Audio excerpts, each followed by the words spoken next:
구성에 대한 내용인데요. 먼저 마을 만들기에 대한 개념 정리부터 먼저 하고 가는 게 맞는 것 같아서 마을 만들기에 대한 개념 정리, 그다음에 기본적으로 마을 만들기 사업과 마을 만들기는 다르다라고 저희는 보고 있거든요. 그래서 마을 만들기 사업에 대한 얘기, 그다음에 관광 구례에 대한 얘기 이렇게 세 가지로 나눠서 진행을 했습니다. 마을 만들기는 일단은 일본에서 들어온 말을 그대로 번역한 거는 알고 계시죠? 마을 만들기란 저희들이 생각하는 기본적으로 활동하면서 내린 결론에서는 주민이 중심이 되어 지역의 유무형의 자산을 활용하여 스스로의 삶의 질을 향상시키기 위해서 정치, 경제, 문화 전 영역에서 진행되는 자발적인 활동을 이야기합니다. 그래서 이 안에서 만들기 위해서는 제일 먼저 물리적 요소를 만드는 것도 중요하고 문화를 만드는 것도 중요하고요. 그 다음에 생활을 만드는 것도 중요하고 일자리를 만드는 것도 중요합니다. 시스템을 만드는 것도 중요하고 가장 중요한 건 사람을 만드는 것입니다. 이것들을 가장 유기적으로 잘 움직이게 하기 위해서 가장 중요한 것이 사람이기 때문에 사람의 중심을 가장 많이 쓰고 있습니다.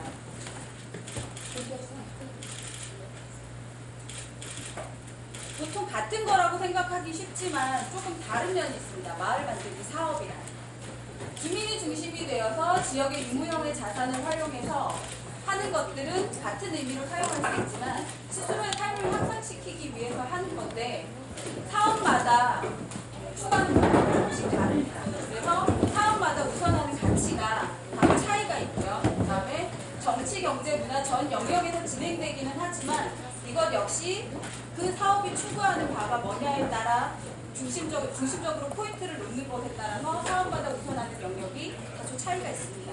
그리고 자발적인 활동을 하기 위해서 이 마을 만들기는 자발적인 활동을 하기 위한 사람들의 모임이었었는데 이것들은 자발적인 활동을 그 활동을 촉진시키기 위해서 활성화하기 위한 마중물이라고 보시면 될 것 같습니다.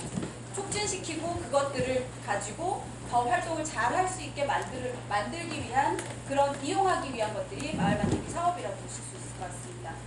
넘겨주세요. 그러면 관광 두례란 뭘까요? 주민이 중심이 되어서 지역의 유무형의 자산을 활용해서 하는 것은 같고요. 그리고 스스로의 삶의 질을 향상시키기 위해서 하는 것도 같은 의미로 사용할 수 있습니다. 그런데 관광 두례는 문화와 관광 영역에서 진행되는 자발적인 경영 활동이라고 보실 수 있습니다. 그래서 한 표로 정리해서 비교해 보면 주체가 주민이 중심이다라는 것은 마을 만들기나 마을 만들기 사업, 관광 두례 모두 다 있다라고 보실 수 있고요. 자원도 지역의 유무형의 자원을 그 지역에 가장 적합한 것들을 어떻게 활용할 건지에 대한 고민들을 존중하기 때문에 자원도 같다라고 얘기할 수 있고요. 목표는 마을 만들기 자체는 스스로의 삶의 질을 향상시키기 위한 것일 건데 전부 다 스스로의 삶의 질을 향상시키기는 하는데 일단 마을 만들기 사업에서는 그 사업이 내세우는 목표나 가치가 있어서 그 사업마다의 우선하는 가치가 다소 차이가 있고요. 활동 영역에서는 마을 만들기는 정치, 경제, 문화 전 영역에서 작용하고 있지만 지금 마을 만들기 사업 같은 경우에는 사업마다 강조하는 영역이 다소 차이가 있습니다. 그리고 관광 두례는 문화 관광 영역에서 특화된 차원이라고 보시면 될 것 같습니다. 활동 방식은 전부 다 자발적인 활동에 의해서 기본을 두고 있습니다. 마을 만들기 사업 같은 경우에는 활성화하기 위한 자금이 들어오기 때문에 그것들을 마중물로 이용해서 활용하는 것들이고요. 그리고 관광 두례 같은 경우에는 경영 활동에 더 중점적이 맞춰져 있습니다. 공통점과 차이점을 따로 분리해보면 핵심 가치는 공동체를 활성화하는 데 가장 큰 목적이 있습니다. 세 가지 다. 그 다음에 단기적인 목표에서는 마을 만들기는 공동체 활성화를 목표로 하고 있고 마을 만들기 사업은 보통 1년이나 2년 정도에서 끝내거나 아니면 짧게는 그렇게 길게는 5년 안에 전부 다 마치게 돼 있죠. 그래서 사업마다 그 기간이 정해져 있기 때문에 사업마다 그 기간에 따라서 달라집니다. 그리고 관광 두례는 단기 목표는 경제적 자립을 두고 있습니다. 핵심 인력은 마을 만들기는 주로 마을 주민 전체라고 생각하실지 모르지만 마을 주민들 중에서도 그 필요를 느끼는 사람들, 그래서 그 필요를 느끼는 주민 리더들이 중심이 돼서 주로 활동을 하고 있고요. 마을 만들기 사업 같은 경우에는 대부분 그 사업을 어떻게 이용을 할 것이냐에 대한 부분을 강조를 하기 때문에 주민 리더들이 대부분 핵심 인력이 되는 것이 대부분입니다. 그리고 관광주례 역시 필요를 느끼는 주민 리더들이 대부분입니다. 활동 재원은 마을 만들기 같은 경우에는 대부분 자부담이 큰 비중을 차지하고 있고요. 거기에 보통 보조금을 조금 더 받아서 이용을 해서 작은 규모의 보조금을 이용을 해서 이용한다거나 이런 사업들을 진행을 하고 있고요. 마을 만들기 사업 같은 경우에는 대부분 보조금에 치우치는 경향이 큽니다. 그리고 일부 자부담을 부담해서 하는 경우가 있고요. 관광주례 같은 경우에는 사람을 키우고 조직을 키우는 작업이기 때문에 일정 부분의 종잣돈을 주고 거기에 자부담으로 대부분의 사업들이 이루어지고 있습니다. 진행 기간은 마을 만들기는 대부분이 자기들이 필요로 의해서 만들어지기 때문에 기한은 무기한이라고 보실 수 있어요. 내가 원하는 삶의 질이 향상되었다라고 생각될 때까지 대부분 무기한으로 진행이 되고요. 마을 만들기 사업 같은 경우에는 그 사업에서 정해져 있는 연한이 있습니다. 보통은 1년짜리에서 대부분 짧게 이루어지기도 하고요. 보통 1년이나 2년에서 이루어지기도 하고요. 그 다음에 세농 같은 경우에는 5년까지도 이 기간들이 연장되기도 합니다. 그래서 최대 1년에서 5년 정도라고 잡으실 수 있고요.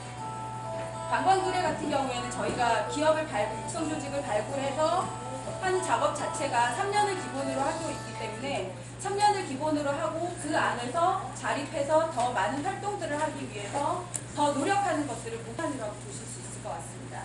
그리고 진행 방법은 공동체가 중심이 되고 거기에 이제 커뮤니티 비즈니스가 붙는 형태고요. 마을 만들기 사업적 역시 공동체가 중심이 돼서 커뮤니티 비즈니스가 붙는 형태고요. 관광주례 같은 경우에는 거꾸로 됩니다. 커뮤니티 비즈니스가 아까 경영체라고 얘기했기 때문에 커뮤니티 비즈니스가 더 크고 공동체가 더 작은 범위를 차지하고 있습니다. 강릉에서 관광주례와 마을 만들기가 어떻게 결합됐는지 사례를 보여드리려고 준비를 했는데요. 강릉에서는 지금 마을 계획과 관광주례를 합쳐가지고 한 프레임 안에 넣고 지금 설계가 돼서 진행이 되고 있는데요. 목적은 주민주도의 마을 발전 계획 수립 및 창업 파일럿입니다. 그래서 주민주도로 마을 중장기 발전 계획들을 세워나가는 데 있어서 관광주례가 이 선택과 집중의 역할을 할 수 있다라고 봤기 때문에 두 가지를 합쳐가지고 지금 같이 하는 형태고요.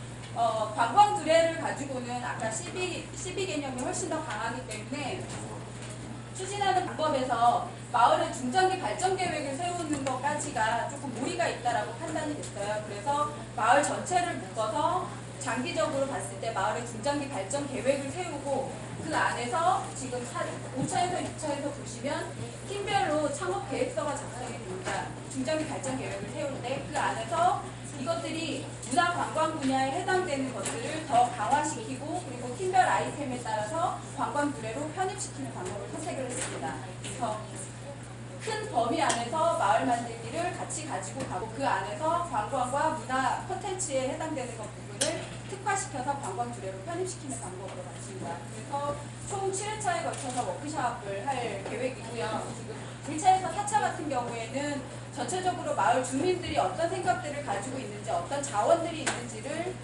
뽑아내는 작업들을 같이 할 거고요. 그리고 그 작업들 중에서 팀별로 어떤 아이템들이 있는지 그런 것들 더 발전시킬 수 있는 아이템들이 나오면 그것들을 모아서 사업으로 연결시키는 작업들을 하고 있습니다. 그리고 연결이 되면 전부 다 마을에서 공동된 의견에 대해서 마을 주민들이 공감을 할 수 있어야 되기 때문에 내부 공청회 및 주민 의견 수렴으로 잡았습니다. 이거는 강원도 마을기업 설립 지원 프로그램에서 활용하고 있는 방법인데요. 저희가 이거는 이제 마을 계획하고 관광주례에서 같은 방법으로 지금 이 워크숍을 진행을 할 때 사용을 하고 있습니다. 1단계에서 공동체의 현황과 자원을 조사합니다. 기본적으로 어떤 자원들이 있는지, 어떤 특징들이 있는지를 이걸 통해서 파악을 하고요. 파악을 할 때는 보통 자원지도 그리기나 이런 것들을 통해서 주민들이 쉽게 풀어낼 수 있도록 유도를 합니다. 그리고 2단계에서 이 사업의 가치를 뭘로 잡을 것인지, 그리고 이 사람들이 그것에서 사회적 가치는 뭘로 잡을 건지에 대한 가치 부분을 잡고요. 이것은 나중에 사업 계획서를 쓸 때 사업 목적에 해당됩니다. 목표 내지는 목적에 해당되고요. 다음 단계로 넘어주세요. 3단계에서 사업의 요소 찾기입니다. 우리 마을에서 공동체 내부에 있는 것과 공동체 외부에 있는 것을 어떻게 활용할 건지, 우리에게 없는 것들은 어떻게 찾아낼 건지, 어떻게 어디에서 찾아와야 될 건지에 대한 부분을 요소 찾기에서 찾고요. 이 단계까지 지나고 나면 4단계에서 사업 계획서는 쉽게 작성될 수 있습니다. 그리고 특이한 점은 강릉에서는 지원단을 따로 이번에 이제 활용을 했는데요. 강릉에 있는 소재하고 있는 대학교하고 산업협력단이랑 연결을 해서 지금 대학생들을 도시계획 부동산학과 학생들을 묶어가지고 같이 연계해서 했고요. 사전에 저희가 마을 리더 교육에 편입시켜서 학생들한테 교육을 시키고, 그 다음에 마을 만들기 사업을 했던 부분들을 학생들을 데리고 강릉 시내를 투어를 다녔습니다. 그리고 거기에 대해서 마을 만들기에 대한 것들이 어떤 건지, 관광부에 대한 것들이 어떤 건지에 대한 사전 교육을 하고요. 사전 워크숍을 통해서 어떤 역할을 해줬으면 좋겠는지에 대한 부분을 제시를 하고, 워크숍에서 학생들이 실전에 투입돼서 전부 다 같이 마을 주민들이 사업계획서 작성하는 과정에 편입돼서 같이 작성을 했습니다. 두 가지 장점이 있었는데요.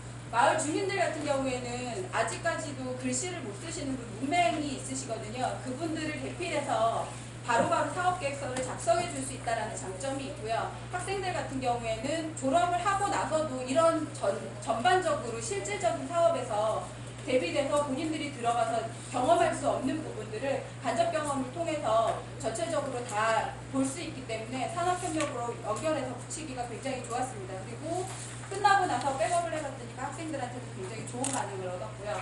그리고 마을 만들기 지원센터에 소속된 마을 만들기 지원단이 있습니다. 이분들은 전문가들로 구성이 되어 있고요. 대학 교수님들도 있고, 각 분야의 이제 공무원들도 있고, 아니면 법률 하시는 분들도 있고요. 체험이나 공동체 부분에서 전문성을 가지고 있으신 분들이 마을에서 사업을 진행을 할 때 마을을 돕니다. 돌다가 막힌 부분이 있으면 거기에 대해서 자문을 하는 역할들을 합니다. 그래서 사업을 할 때 문제가 생기거나 이런 것들을 사전에 좀 조율을 하고 도와드릴 수 있는 기능을 하고 있습니다.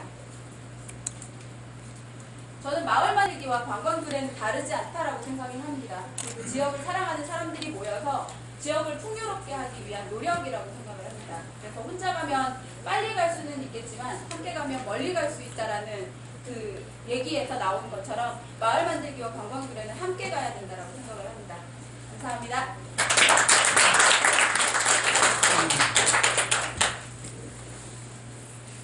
네, 고생하셨습니다. 종합 토론 시간에 좀 그런 주제를 정리를 해서 그때 진행되도록 하고요. 이제 두 번째 우리